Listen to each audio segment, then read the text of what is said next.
Bien dolorido estos esposa del cuantos mga pescador del un hulbot o basnig después de saber el incidente donde mga armao persona a bordo na tres mga bangka el alegomente yaman si Jack o subina hulbot del 15 mga pescador alinalamar del Islas del Salomon, Barrio del Dita, que parte del 11 islas del Costa Este a las 10 anoche.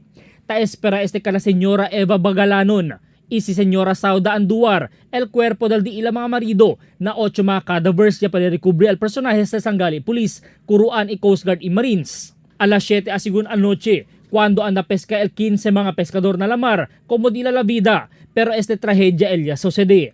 Nanang ito sa sakuwag, ipadala pag ito na ko siya tanglad kaya para silang bangka. Tarong ang niyang paglarga. Pero pag oras nga muli na sila, nag-text ko siyang amo nga. Muli ba sila? Ingon iyang amo, muli mi karong gabi Natingala ko pagkagabi wa man sila kauli. Nagbuntag na lang hasta di ko makatulog. Unsa wala ko kabalo unsa kong giuna-una. Pagkabuntag akong pagumangko, nagtawag nga nag-strapping silang angkol. Muto ni anhin rin ko diri sa fishing port. Tapos nabalitaan ko na lang may nag-strapping daw doon. Nabigla na ako pumunta dito. Nalaman ko yon, balita sa akin. May nakapagsabi ba sa inyo? Anong nangyari sa asawa ninyo? Sabi, nabalitaan ko, strapping na tapos 8 ang namatay. Tapos may survive daw. Yun lang, sir. Yung asawa nyo, kumusta raw po? Nakausap nyo ba yung mga kasama nila? Narinig ako sa labas, sir. Nakasali doon, namatay yung asawa ko kasama ng asawa.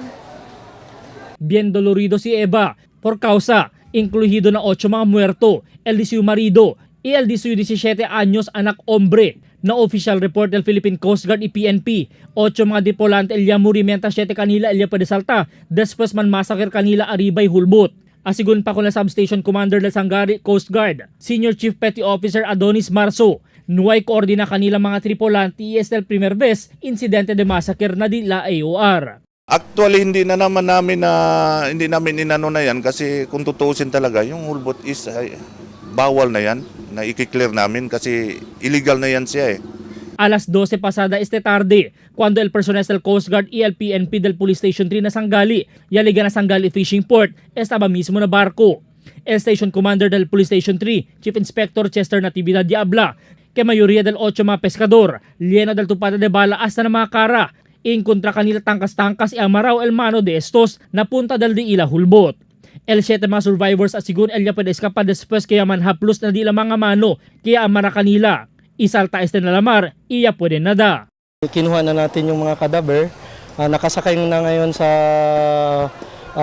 Coast Guard, papunta na sila dito and tinitingnan pa natin ito kung kasi may report kasi sa mga initial sa investigation namin, extortion activities ito.